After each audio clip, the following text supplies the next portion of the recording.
Mga kapuso, kada isa sa aton may istorya sang kadalagan sa atubang sa mga pagtilaw.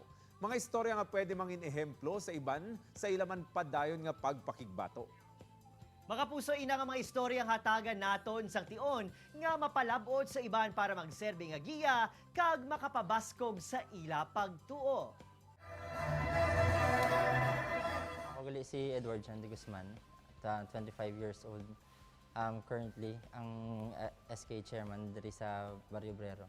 Nangin member sang Hublag Apostoles, which is group of young men nga gaserbisyo during Holy Week. Eventually, naging part sang live via cruises and portrayed the role nga mangin Kristo.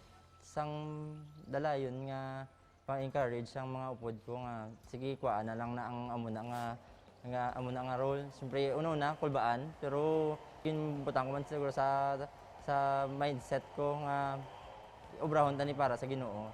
Mangin way ini para mangin madalom ang faith mo para sa Ginoo. During sang play, during pag-portray ko sang nga mangin Kristo, though siyempre na experience mo bala nga experience ko nga ang kabudlay nga ginagyan man sa aton Ginoo. Ginubra ni gali ni Kristo para man gali sa tanan, para sa mga sa tao.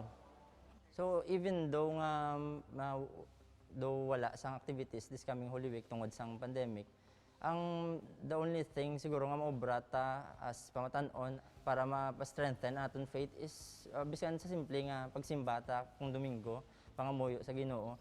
Dako na ini nga mga bagay, bisan mga simple lang ni. Pero patibay sa aton nga faith para sa Ginoo.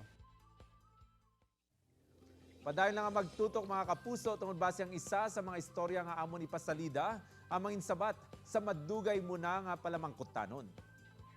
Kag sa mga kapuso ta nga may mga istorya sang pagbangon sa tunga sang pagtilaw. Ilabi na sa mga pagpamalandong sininga Kwaresma. I-share diri sa amon para maging inspirasyon man sa iban.